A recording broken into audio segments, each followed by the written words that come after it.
What is up, everyone? We're going to hang out for a couple minutes. There we go.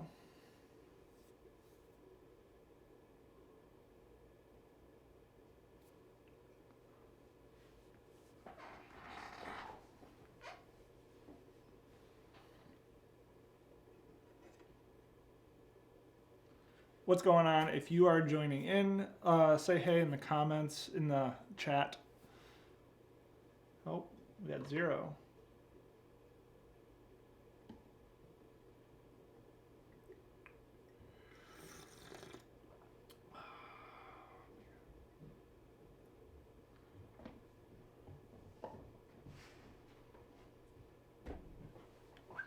Go lay down.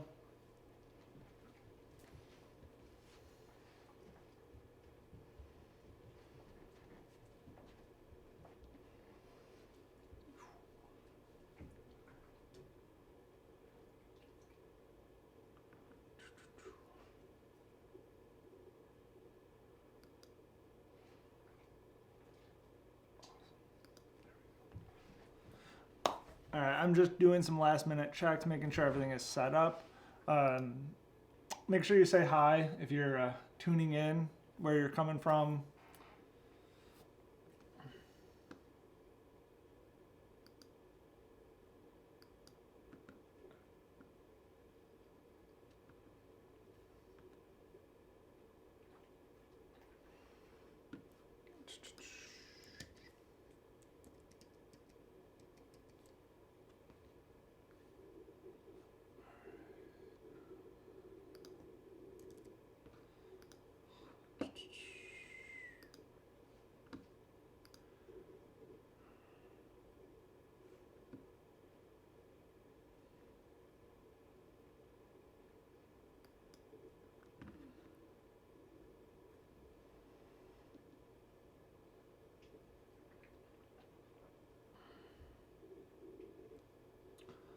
Again, I'm just doing some last little setup so that way we are good to go when we start right around 11.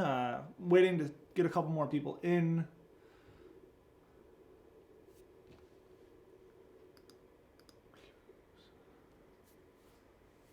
Be sure you say hey in the chat where you're coming from. We are just about ready to go.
All right, it is 11 on the schnoz, which means it is time to get going. Welcome everyone that is in right now. I'm just getting our last bits of setup to go. Be sure you say hey in the comments where you're coming from, so on and so forth. And we will get started in uno momento.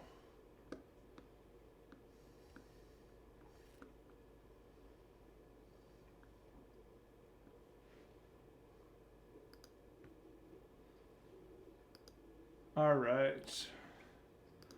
So, like the title says, I will be talking through what I do when I'm editing time lapses, and I'm going to be using some time lapses from a recent project. And the reason for this is because this is a very time-lapse heavy project and wanted to kind of walk through it a little bit. So we are starting in LRTimelapse.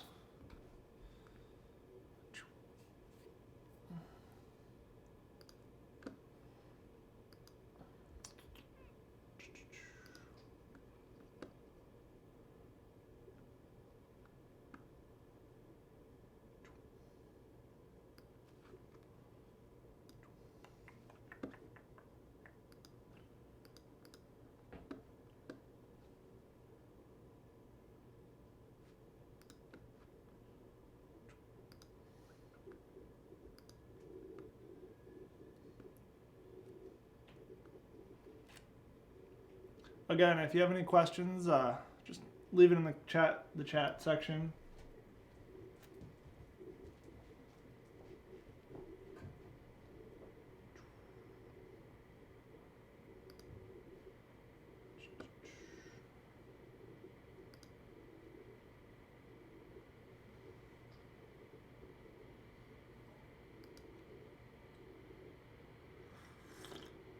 Hope you guys have a good cup of coffee.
Again, if you guys have questions about what I'm doing, why I'm doing it, just leave a comment down below. I'd love to answer it, or just say hey and start a conversation.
Gordon, LRTimelapse is probably the biggest time saving for time-lapse post-production.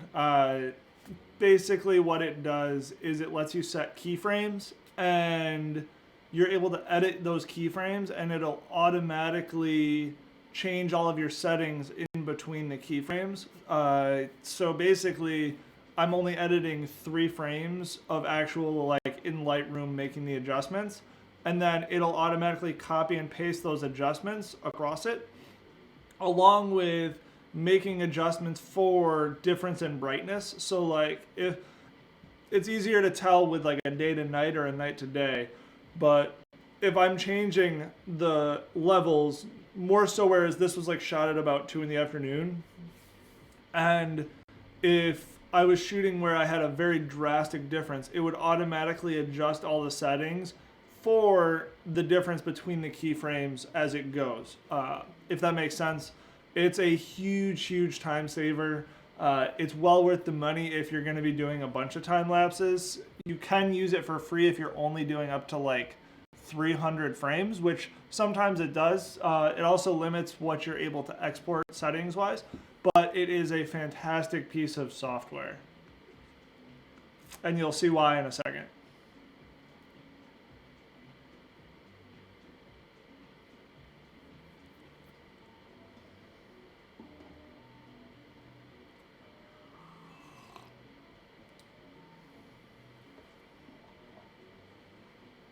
Also, how are you doing with all of the shutdown and everything? Is everything good?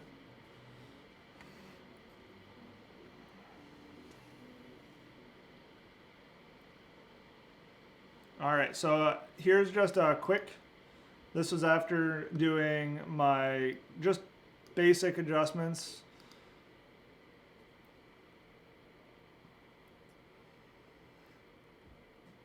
The big thing I was trying to do with a lot of this was blur the people, making sure we get that nice motion, making it look like there's a lot of commotion going on. And now we are going to actually run a little deflickering. So this green line is what it's trying to get so that it looks a little more even. And because of the fact that I was shooting in midday, I really kind of want this to be a little bit smoother. So we're going to adjust this a little more.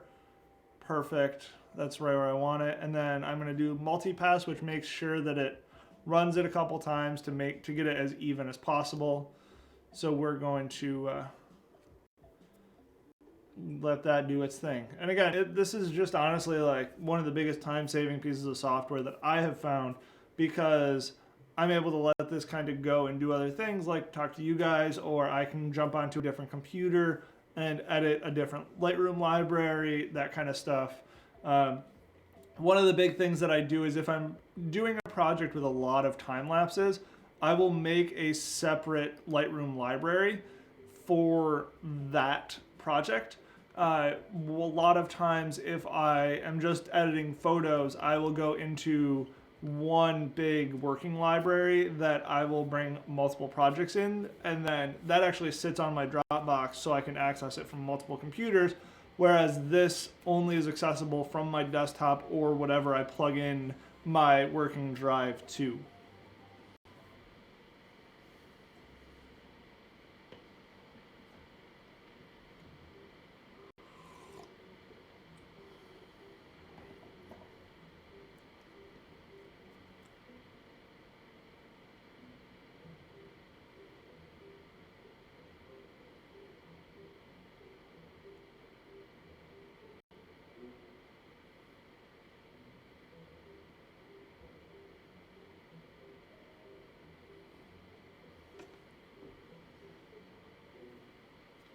The nice part with this time lapse is it was a pretty even time lapse to start, so I didn't have a ton to deal with.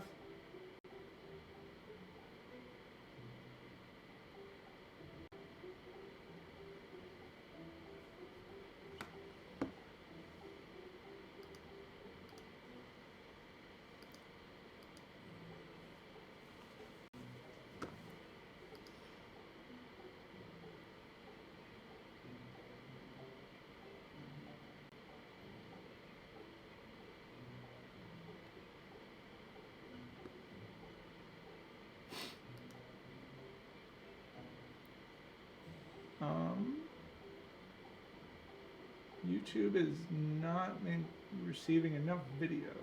Oh. Let's see if that goes away in a second.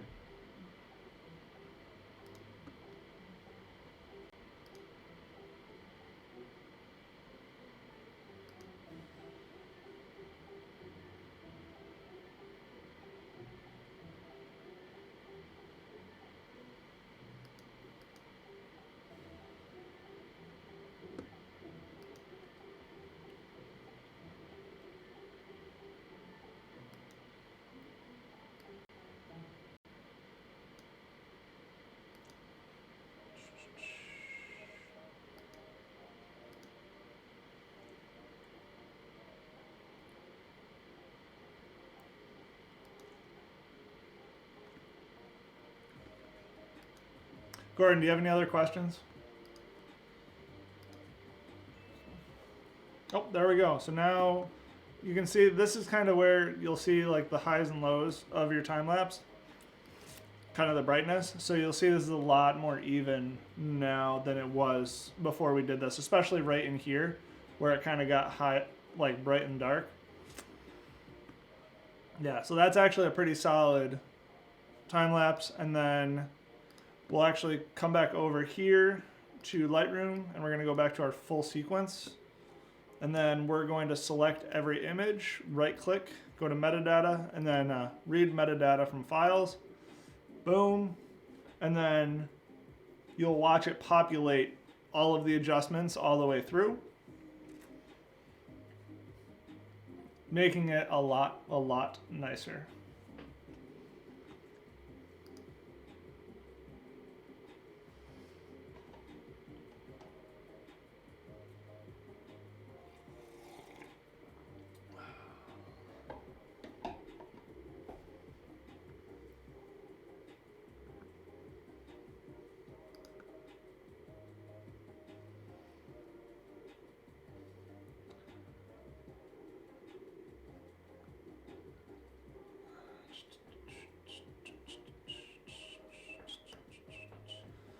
All right, and then I'm actually going to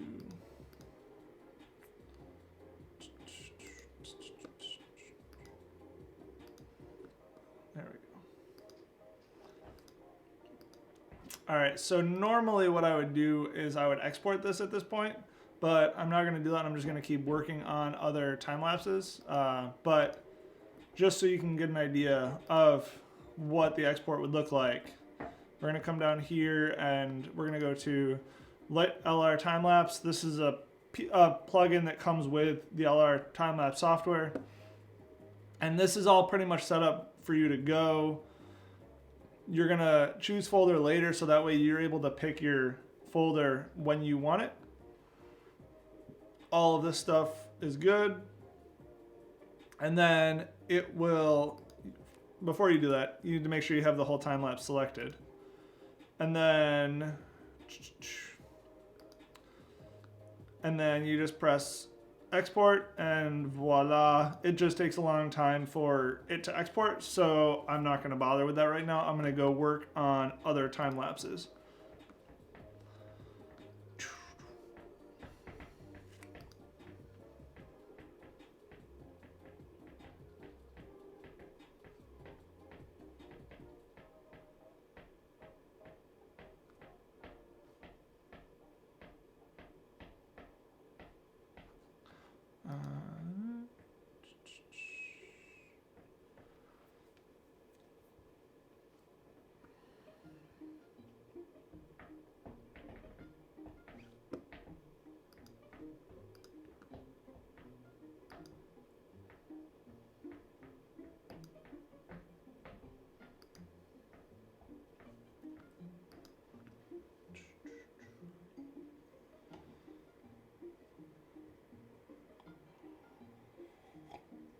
This one's going to take a little bit longer to load because I actually shot this with the A7R and it's got a chunkier file than the A7 III.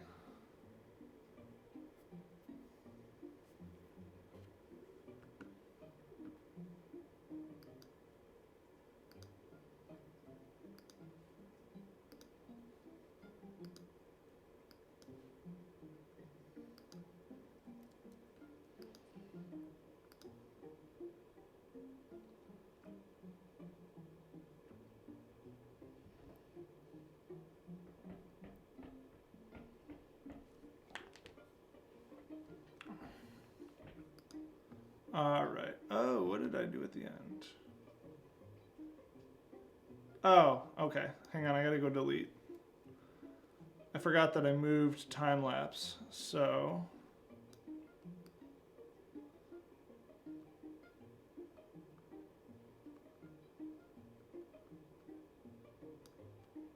That is where it moved. And we're just going to delete. There we go, that's better. All right, so now we can create our keyframes. And then I always like to do 3, even if it's a pretty even timeline, like, because you can see right here, we'll pop this out. So you can see here that it's a pretty evenly lit time lapse already. And you can tell just from this, as we scrub through, it's a pretty even time of day. Again, this is kind of midday, but that's stuff that was out of my control. And honestly, where I was, sunrise and sunset don't really change that much because it's a very hazy, dusty part of the world. And so it doesn't give us that much more benefit shooting early in the morning. One important thing is when you are importing into Lightroom, make sure that your previews are set to embedded in Sidecar. It would take forever if you were trying to run it at one-to-one previews, just because it's a lot of data that you're trying to deal with in Lightroom.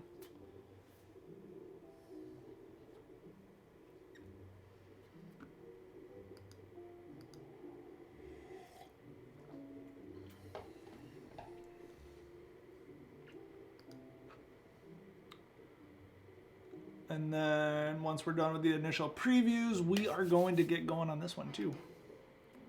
And then coming down here basically just automatically sets it so it only shows me the keyframes. And so there we have our keyframes.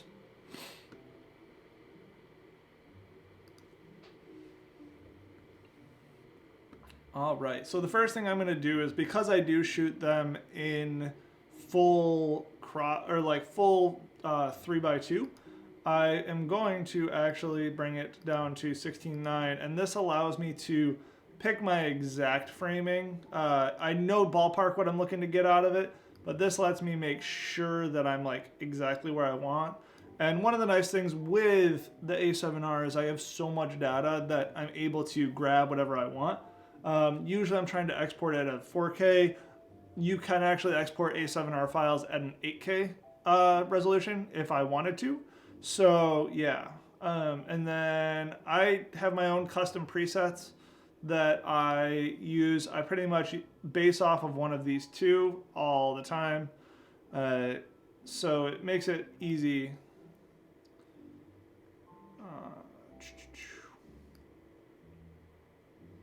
And then we're gonna bring,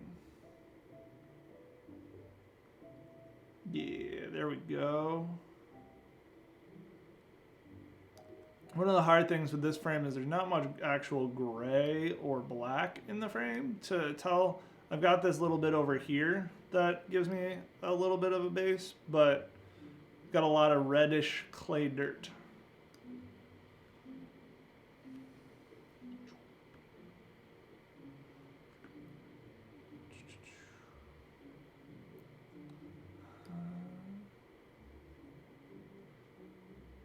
And I'm trying to give myself a little bit of extra contrast, but I don't want to go too crazy. So usually I'm looking to stay just above 0 and just below totally blown out on the edges, with it looking fairly good in the middle, kind of like this. And I mean, you're going from this is the raw image to this, just has a lot more life to it. And what I'm trying to get in this one is this right here. There's a road, and I'm trying to get that traffic. So I may end up actually zooming it in and cropping it in more, but I want to stay out wider to start with, and then use that resolution to crop in if I need to. I just want to give myself the most flexibility at first, and then tighten it as I go if I need to. So again, I'm just copying and pasting my settings across. And after I copy and paste it, I'm going to toggle back and make sure that we're pretty much the same. I want to make sure there's no major differences between the two frames. That way it looks nice and even as I go. And then since it was pretty close, we're just going to go to the third one. And yeah, so we're pretty close on all of it. So we're going to go ahead and save the metadata to the file on all of these. And then jump back over to LRTimelapse and reload.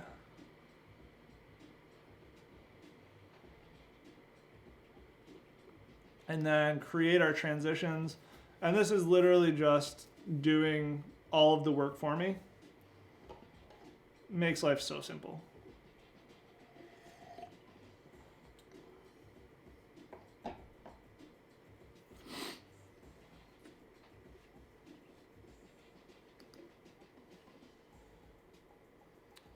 And now previews. So this is what is actually going to make it transition into what the edited frames will look like.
Gordon, you got any other questions if you're still in there? Or are you seeing how this just kind of does the work for me? Makes life really simple.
Awesome.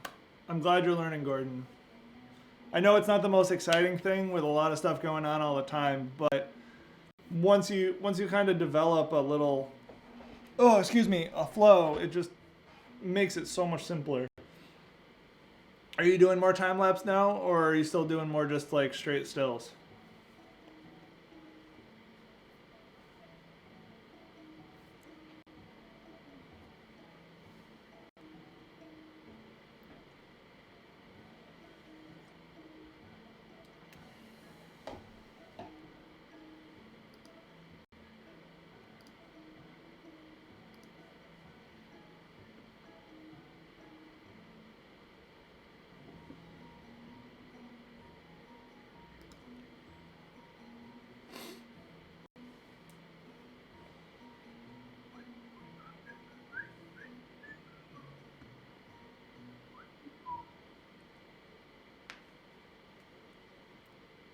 All right, we're getting there.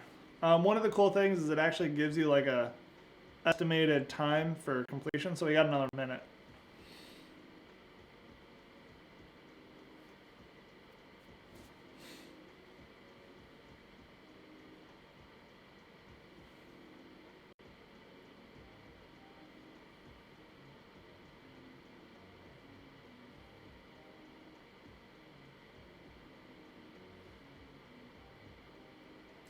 That's what it's.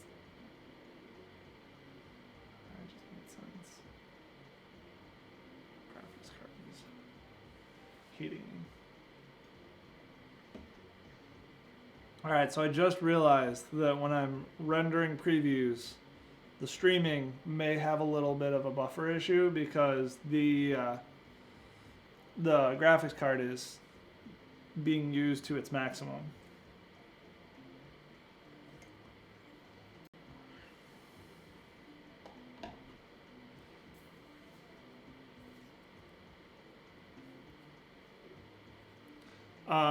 One thing about these time lapses is I was actually shooting in aperture priority mode for most of this.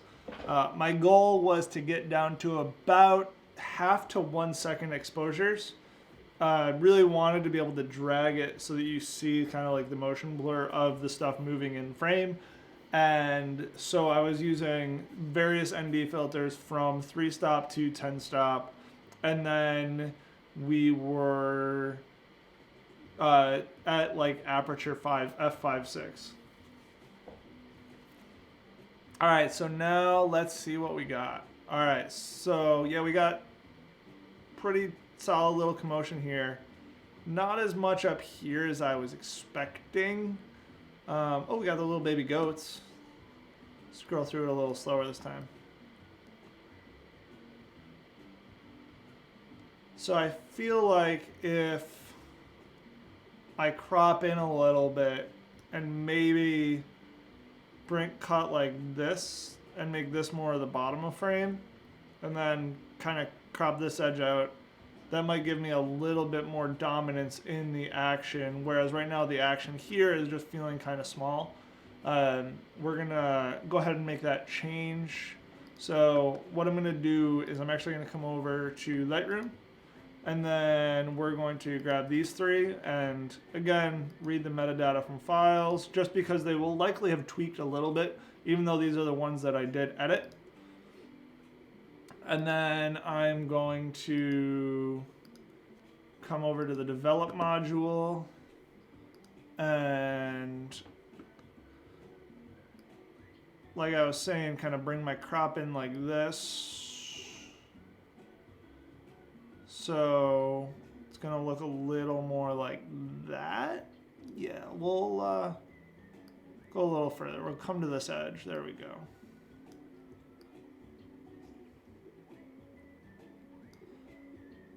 Yeah, that works for me. Boom. So now we're going to copy, check none, and then we're only going to check the crop.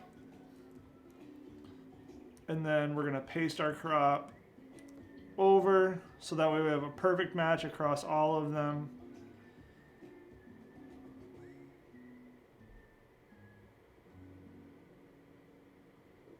All right, so that looks good. All right, so now we're gonna save.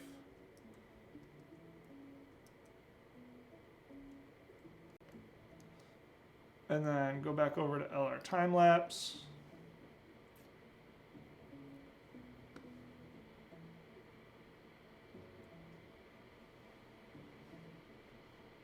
And then create new transitions because we did adjust. Hey, Andy. I hope your meeting went well. Glad to see you got out of your meeting. Yep, that buffer, Gordon, that you're seeing is actually my computer just trying to do a lot of stuff at once. Andy, how's your day going? How's your Monday?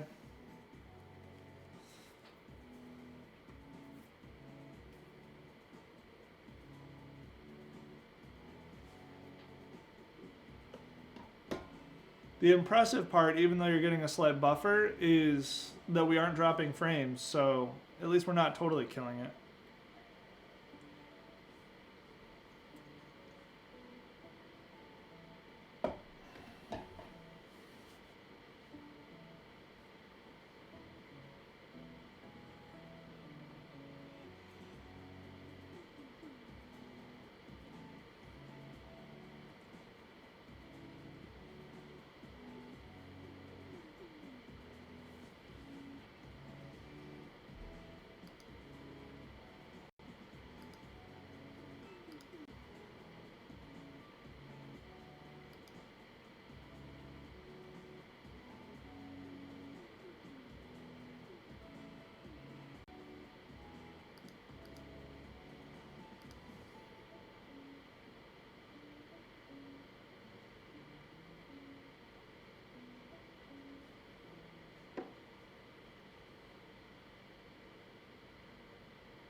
Andy, it's not your fault, the buffer. It's trying to process time-lapse and encode for streaming at the same time, which is apparently a bigger deal than I thought it was.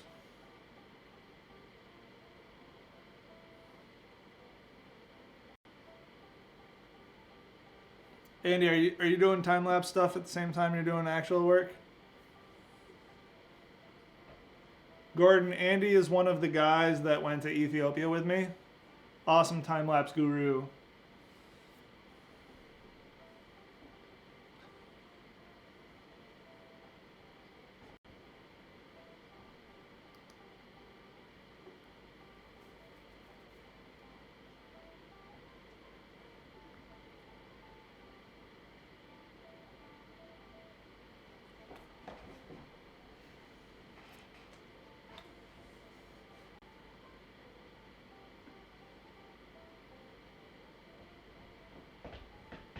What are you guys doing to occupy your time right now? Any good movies I should be watching? Any good series? What should I be watching? Or reading or anything? Cuz we got plenty of time on our hands right now.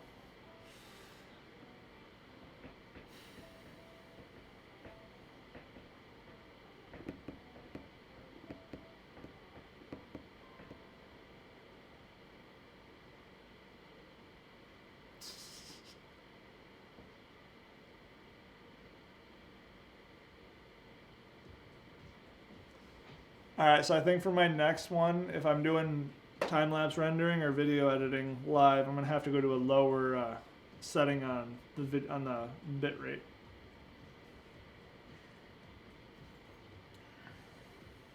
Or a lower video quality, I should say.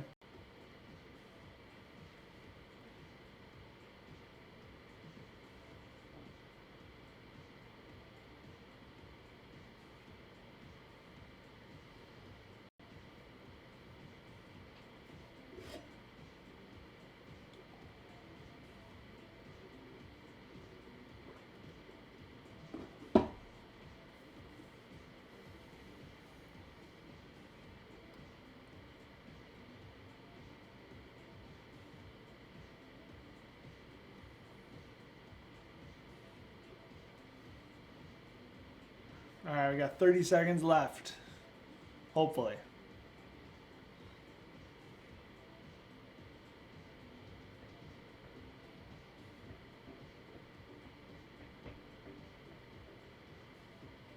Andy, how was Tiger King? Was it good? I saw that pop up yesterday.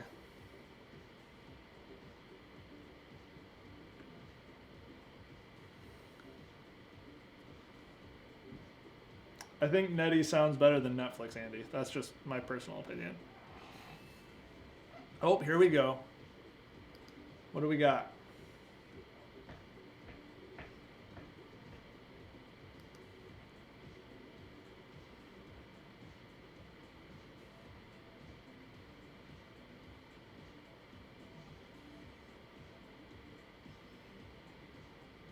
I think that makes a much stronger image. What do you guys think?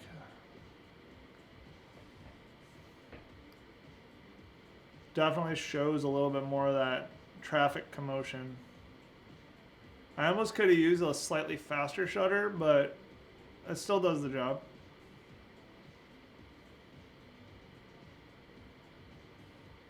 All right, so now we're gonna do a slight deflicker. We'll just do 2.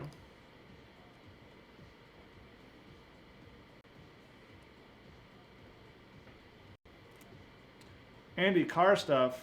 What kind of car stuff? Like someone working on a car or like cars driving? Which one?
There we go. All right, let's see what it is like. Oh, we're solid.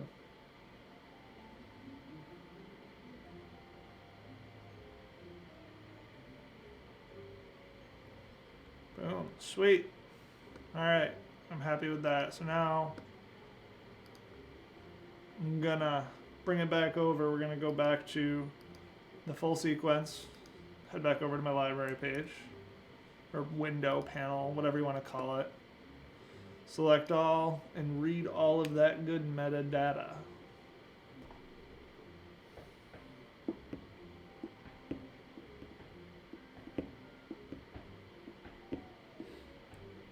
Boom. Sweet.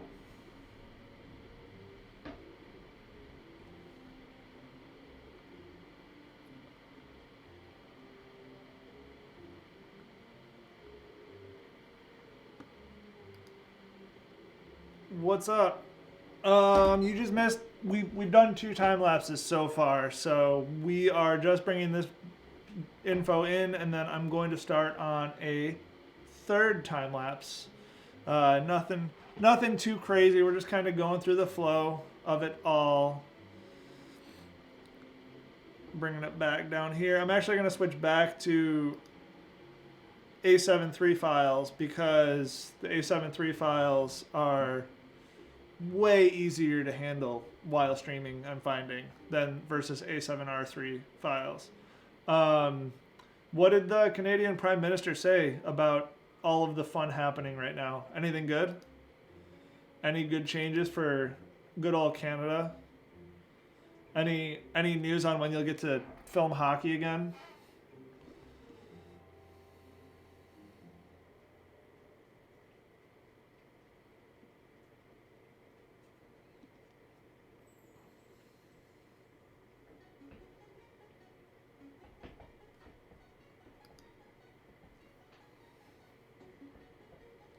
All right, so now we're going to go to one of my favorites from the day, which was actually the pediatric building. And this will give you an idea of just how much LRTimelapse can do.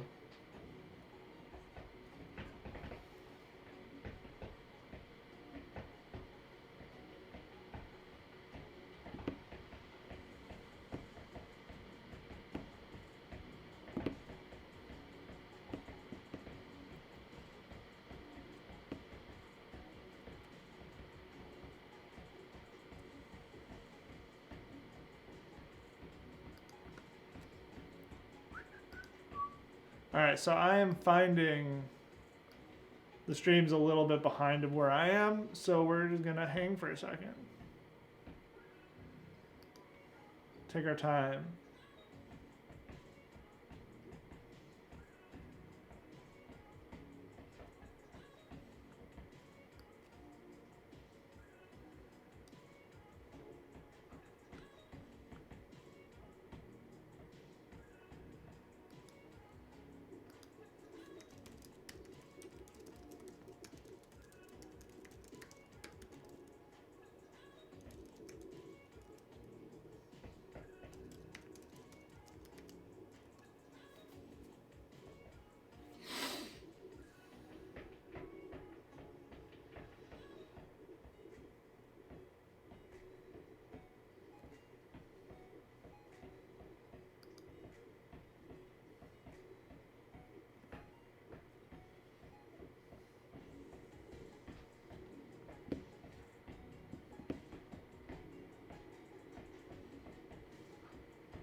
All right, so when I shot this, I knew I was leaving this bottom edge in frame because I wanted to frame it so that this would actually be kind of like the bottom when I go to my 16:9 crop. So I was a little off.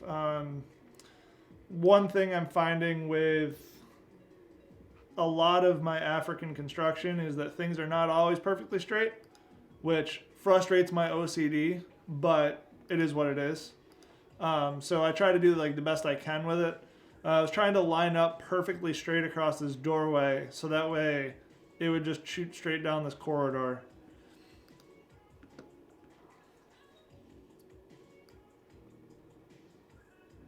And we're gonna, boom.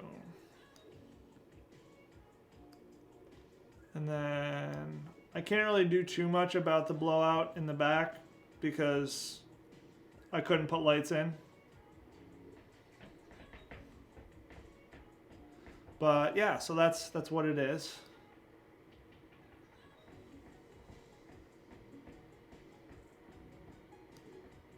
Let's see if I can get this down a tiny bit. All right, so I'm glad that I have a little bit of data in here.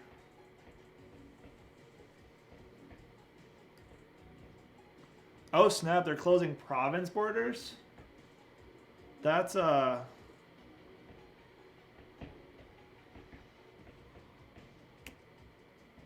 Alright, so I'm basically right now just trying to keep my exposure blowout back here as much as I can. I can only do so much though.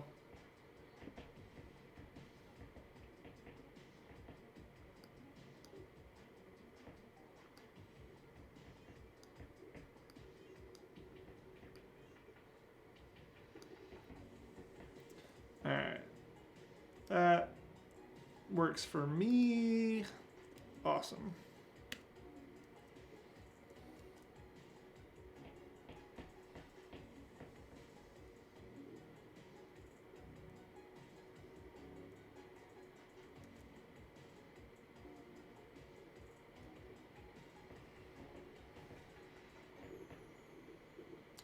Something seems fishy here. Hang on.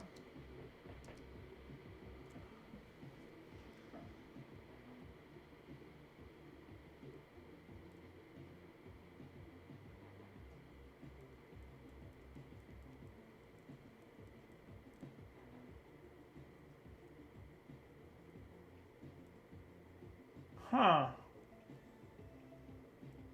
Apparently we, Alright, so we're going to actually have to delete this frame and start over. We're starting over, folks. Alright, so I'm actually going to... One of the things I find is if I screw up like this, it's easier just to delete the whole library, or the whole folder in Lightroom, and start completely from scratch.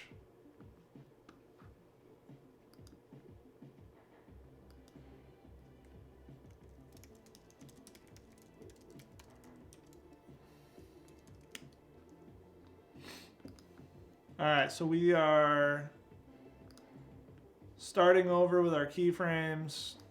We're doing our 3 again.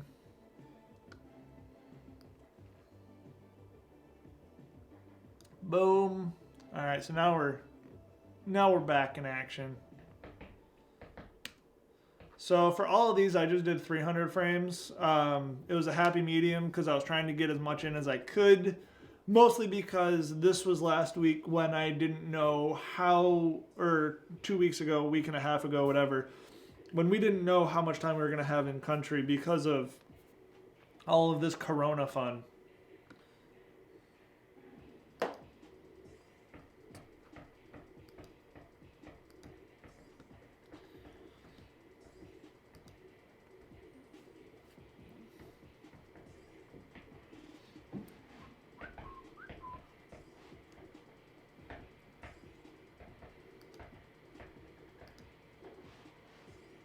Kyle, you think you're completely done for the year?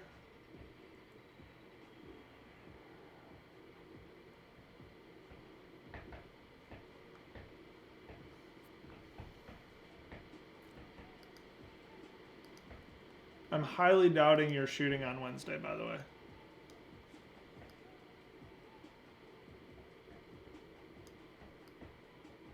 Alright, there we go.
Kyle, is hockey kind of like your main job, or is it, do you do a bunch of other stuff too?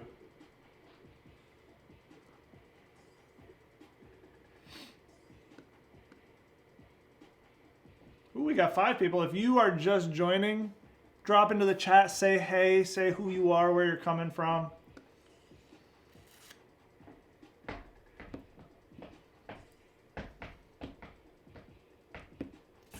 Dang, you got 15 shoots booked? That's more than a lot of us. Hey Bart, what's going on, buddy?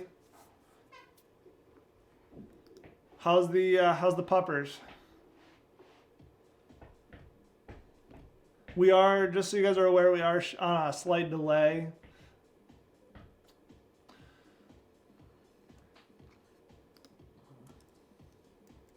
Apparently buffering time lapses rendering time lapses and buffering for live streaming at the same time is not appreciated by my computer.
Bart, is Jessica working from home too?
All right, so apparently A73 files don't kill the stream.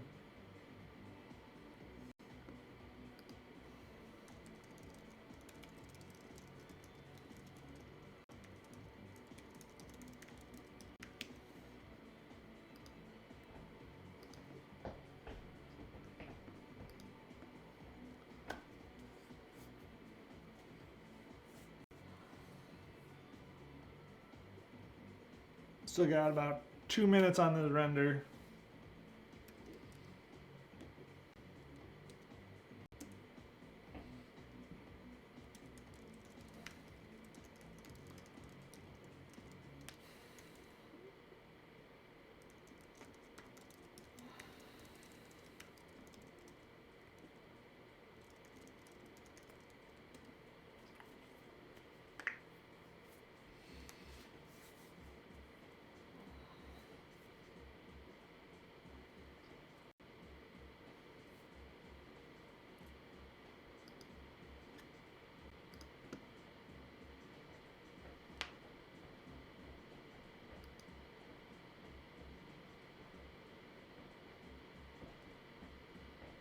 Oh. You guys, the mother is in the chat. Be sure you say hi to her. It's all her fault that I'm here.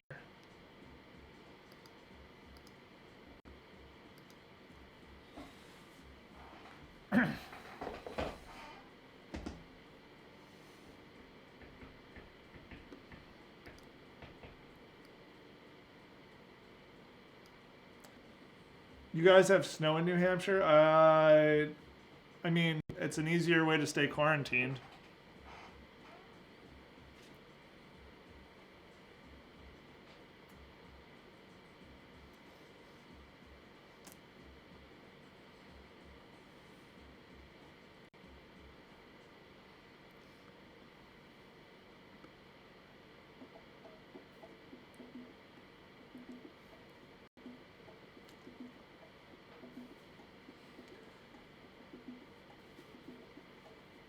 Kyle, how cold is it in Toronto right now?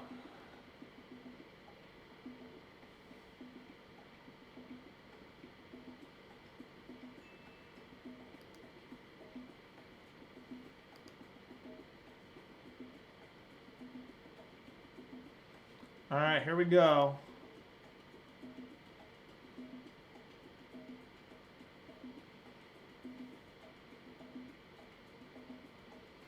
All right, I think I can do a little better with the color. I think I'm gonna take a little magenta and make it a little more blue. So we're gonna come back over. Oh yeah, first, read the metadata.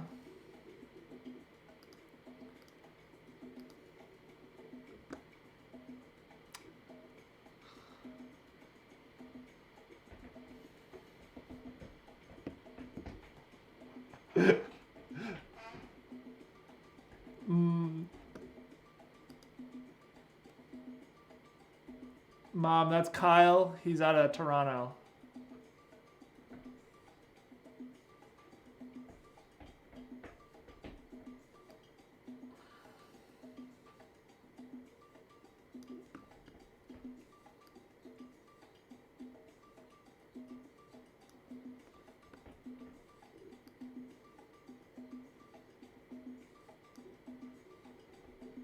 Oh, it's not too bad, Kyle.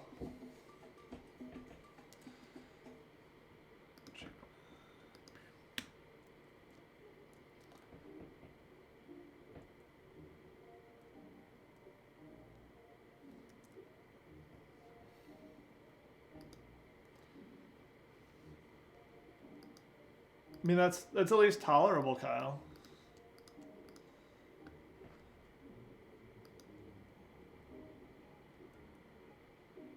Ooh, you guys are still getting winter. Did you guys get a lot of snow this year, Kyle?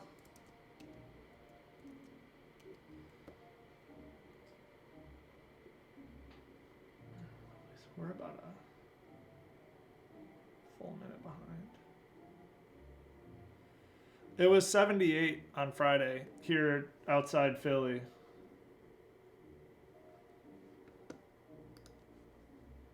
Reload.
Kyle, do you edit too, or are you just a shooter?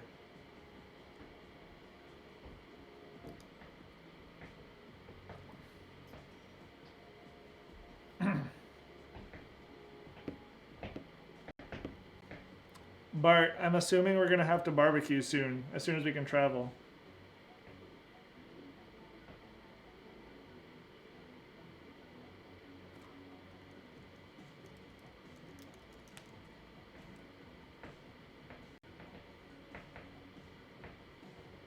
Are you talking about the pink line?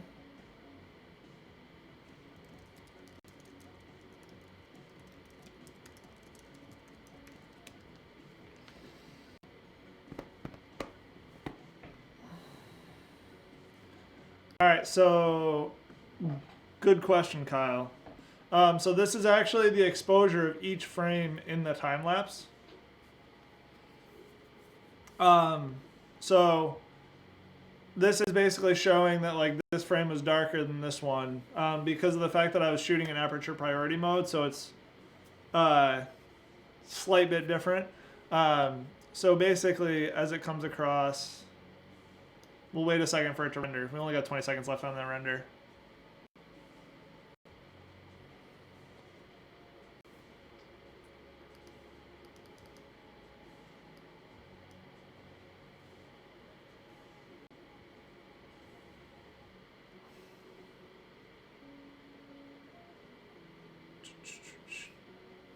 All right, so now we're good. All right, so the pink line is our exposures basically of every frame. So if you watch, you're gonna see a lot of like up and down, bright and dark. And that's just the nature of shooting with the aperture priority mode. All right, so now what I can do is we can do a multi-pass deflicker. So we'll do a 3 on this one. And then basically what the deflicker is going to do is it's actually going to make everything come closer to that green line. So the green line is kind of where I want the end exposure to be. I should probably use the mouse. So like this green line's where I want the exposure to be closer to, so it's a little more even. And now the software is going to bring it closer to that line. And you'll see as the pass goes, it gets closer and closer to, and it becomes less of a heartbeat and more of just a straight line.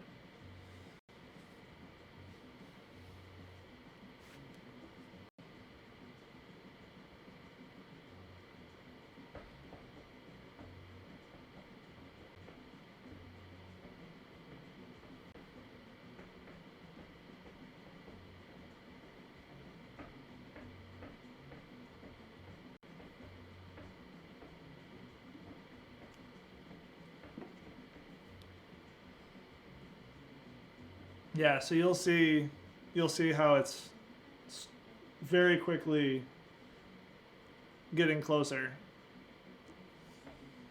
And hopefully after 3 passes, it'll be pretty much even along that line.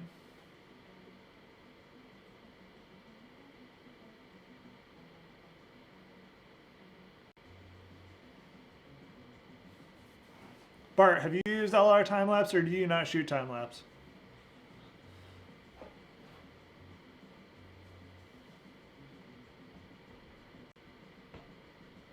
And Kyle, the new LRTimelapse 5 is way more powerful than it has been in previous years.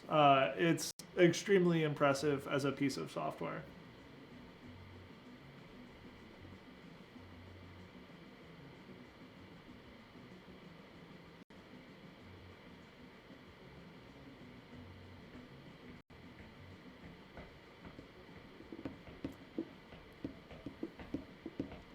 Oh, Kyle, the new in the 5th version of LRTimelapse, the deflicker has been greatly improved. What you used to have to do before LRTimelapse 5 was you'd have to like run a passive deflicker, check it, run it again, and like continue running it manually. Now you can set it for like as many times to run as possible, or as you want, depending on how many times you think it's going to take to get it to where you want it exposure-wise.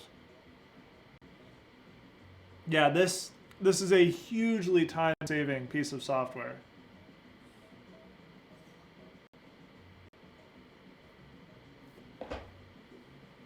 Gordon, this will definitely show you more than the other ones that we did, like how the software really can help you save a lot of time and effort in editing a time lapse.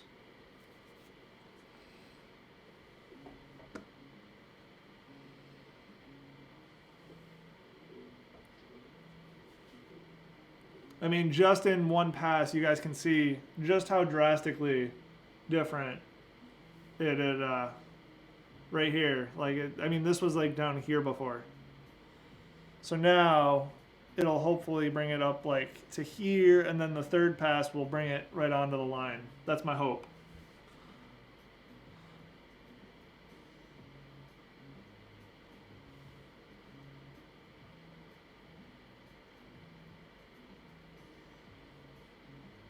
And this was, again, this is a A7 III time lapse versus the A7R3. I shot this in aperture priority mode, and let's see, this was at 1.6 seconds. We were at 96 millimeter focal length with the Sony 70-200 G Master, ISO 200, and yeah, so we were moving. And by moving, I mean the stuff in frame was moving, not the camera. I didn't bring any motion control on this trip because I didn't know what we were going to run into, so I was trying to be ultra lightweight. I actually just posted a video on Thursday about what I brought on this project. Go check that out. It's on my channel. Yeah, so that gives you an idea right there.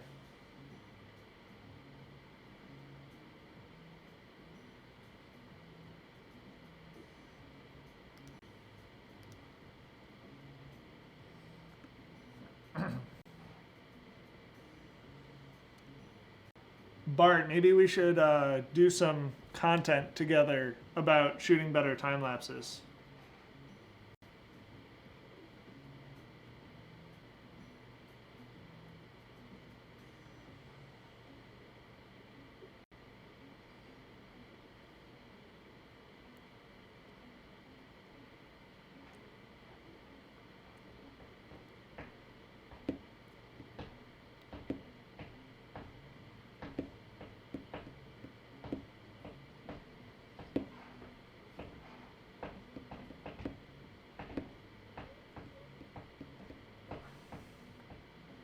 All right, here we go. Final round of deflicker. See how close we get. But I mean, even just the drastic improvement from where we were. I mean, you can see it here, how much change it's had.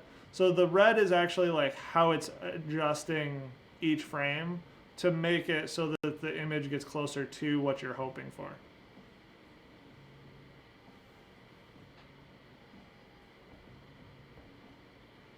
So in theory, these are the exact opposite of what the pink line started as. The red-orange line is the exact opposite of what it started at.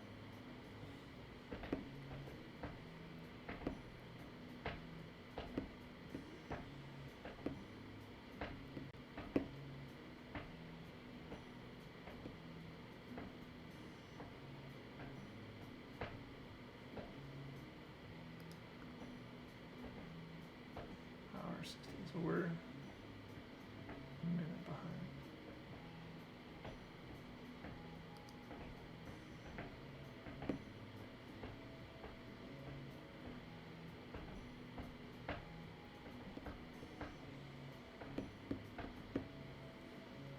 Bart, maybe I'll have to bring the dog down for a couple days.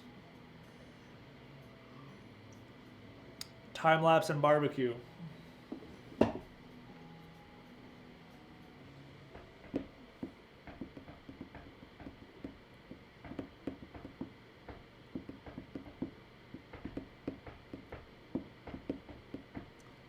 All right, here we go. Yeah, that's a lot smoother. especially right here where you had a lot of that like dark and light shift. Yeah, that's exponentially better. I'm actually going to run it a little bit.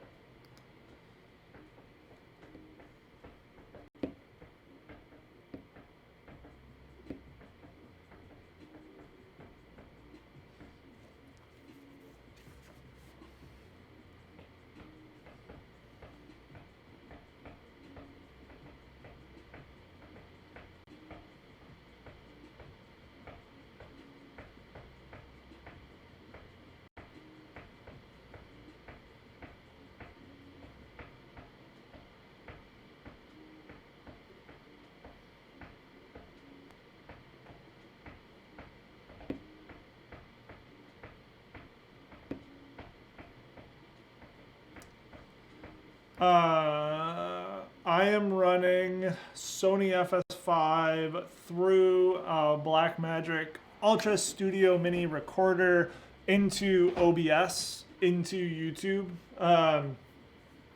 It's a pretty standard type of setup. I just did not realize how power hungry it was going to be trying to do both that and A7R3 time lapses at the same time.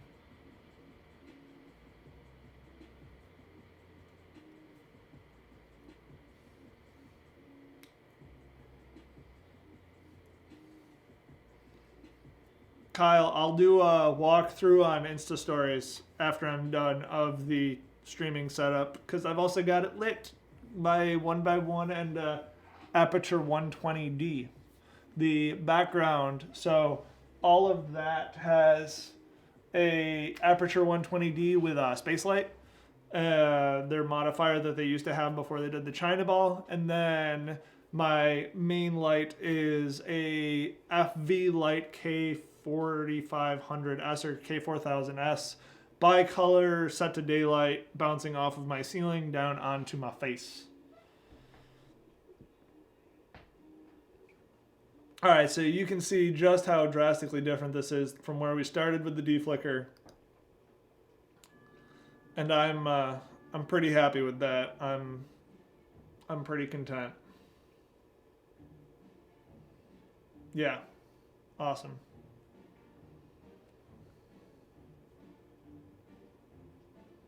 Sweet. All right, so there's 3 time lapses. We'll bring this one over, get the full sequence back, and let that read.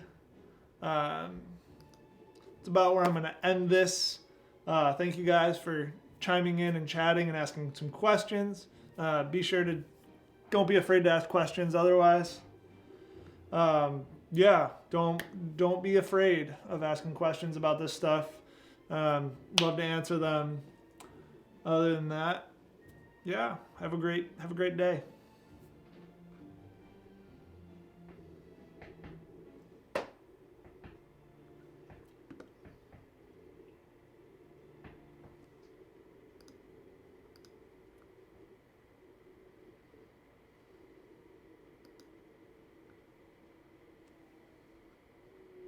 Blackmagic Ultra Studio Mini Recorder into OBS, into YouTube. It's a pretty standard type of setup. I just did not realize how power hungry it was going to be trying to do both that and A7R3 time lapses at the same time.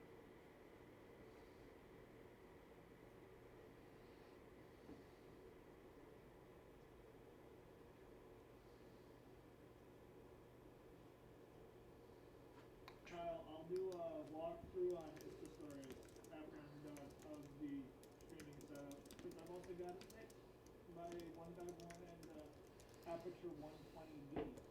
The background, so all of that has a aperture 120D with a space light, their modifier that they used to have before they did the China ball, and then my main light is a FV Light K4500S or K4000S bicolor set to daylight bouncing off of my ceiling down onto my face.